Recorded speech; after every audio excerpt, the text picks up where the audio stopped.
Some stories are invented to entertain, but some are so hauntingly real, they reshape an entire genre.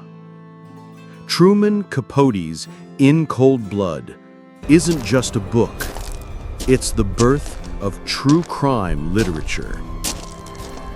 Based on the real-life 1959 murder of the Clutter family in rural Kansas, this groundbreaking narrative blends journalism with storytelling, fact with feeling, and truth with terrifying depth.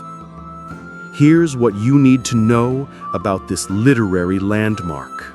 In Holcomb, Kansas, the Clutter family lived a quiet life. Herb, Bonnie, Nancy, and Kenyon, a close-knit family filled with love, hard work, and faith. Their home stood as a symbol of American innocence, calm, trusting, untouched, until one November night shattered everything. Perry Smith and Richard Hickox, two troubled men driven by greed, desperation, and misguided hope. They believed the Clutters had a safe full of cash. What they found instead was nothing. But by then, it was too late. The plan turned deadly, and 4 lives were erased forever. In the silence that followed, Truman Capote arrived, not as a detective, but as a listener. For 6 years, he gathered every detail, conversations, court transcripts, and confessions.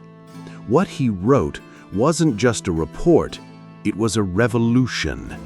In Cold Blood became the book that redefined true crime storytelling forever. After weeks on the run, Perry and Dick were caught.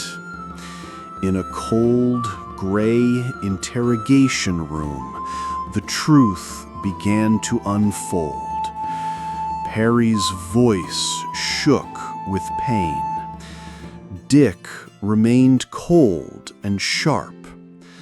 The lines between guilt and trauma, evil and empathy began to blur. Before the crime, Holcomb was a town where doors were left unlocked, where neighbors knew each other by name. The murders shattered not just a family, but a community's sense of safety. Fear crept in, and trust vanished overnight. One had guilt. The other didn't blink. Justice is rarely black and white. Perry, a man with dreams and scars. Dick with charm and no conscience. One had guilt. The other didn't blink. But the law saw only the bodies, and 2 men were sentenced to die. Capote didn't tell the story like a reporter. He told it like a novelist. Switching between scenes, characters, and timelines, he built suspense even when the ending was known. The tragedy played out like a slow, quiet storm. You knew what was coming, and still, it hit hard. Truman Capote wasn't just documenting, he was changing. As he sat with Perry and Dick, he began to see beyond the headlines. The story broke him, and it made him. In Cold Blood would become his greatest masterpiece and his heaviest burden. In the end, the law delivered its sentence.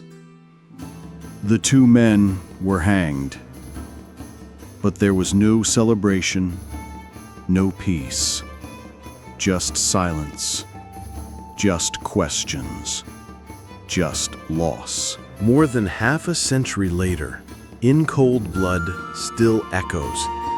It opened the door to podcasts, documentaries, and investigative storytelling. But more importantly, it made us ask, why do people kill? Can we ever really know them? And what happens when we do?